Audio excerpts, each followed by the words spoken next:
Shri Mahalakshmi home foods అండి. ఈరోజు నేను చేయబోయే రెసిపీ చిన్నెంగాకు పొడి అండి. చిన్నెంగాకు పొడికి కావాల్సిన పదార్థములు చిన్నెంగాకు, మిరపకాయలు, మినపప్పు, సాల్టు, జీలకర్ర, శనగపప్పు, ధనియాలండి. స్టార్ట్ చేద్దామండి. ఫస్ట్ పప్పులు వేయించుకుందాం. ఫస్ట్ శనగపప్పు వేయించుకుందామండి. సిమ్లో పెట్టి వేయించుకోవాలండి. ఇందులో మినపప్పు వేసుకోవాలండి. ఇది అది వేయించుకోవాలి.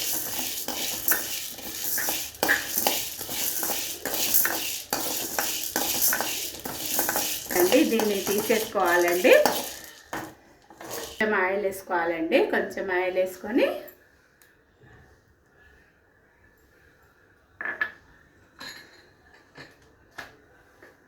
ధనియాలు, జీలకర్ర వేసుకోవాలండి. వేసుకున్నాక కొంచెం కలుపుకోవాలండి.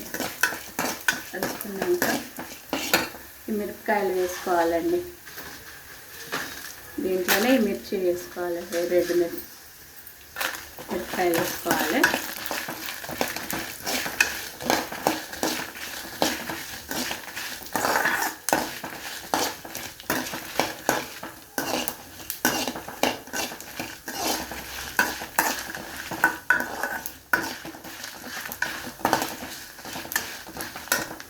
కొరక కొంచెము చింతపండు వేసుకోవాలండి. కొంచెం అంతనే వేసుకోవాలి చింతపండు.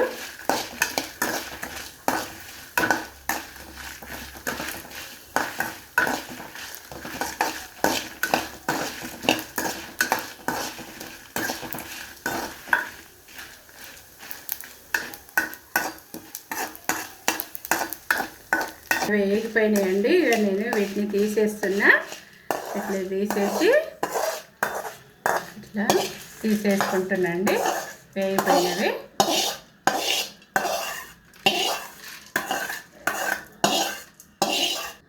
చిన్నగాకు వేసుకోవాలండి.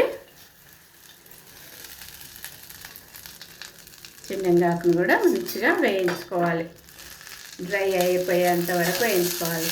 ఇది నేను నిన్న నైటే మంచిగా కడిగి నీడలో ఫ్యాన్ కింద ఆరబెట్టేసినండి. ఇప్పుడు పెట్టి మంచిగా వేయించుకోవాలి.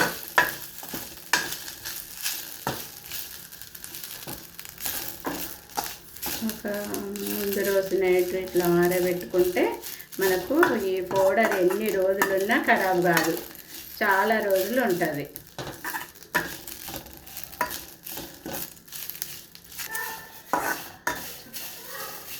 ఇలా వేగినాయండి.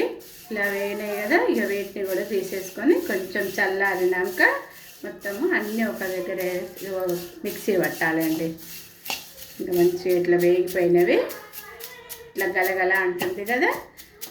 ఇట్లా కొంచెము ఇదే బాండీలో ఒక 2 నిమిషాలు ఇట్లనే ఉంచితే ఇక మంచిగా ఇదైపోతుంది. ఇక ఇవన్నీ వేసుకోవాలండి. ఈ పప్పులు, ధనియాలు, జీలకర్ర, మిరపకాయలు వేసుకోవాలి.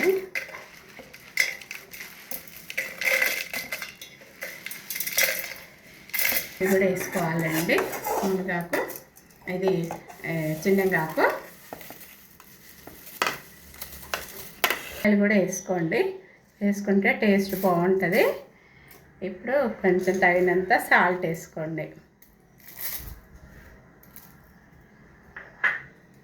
ఇప్పుడు మిక్సీ పట్టుకొని వస్తానండి. చిన్నగాకు పొడి రెడీ అయిపోయిందండి. మంచిగా టేస్ట్ చాలా బాగుంటుంది. ఆరోగ్యానికి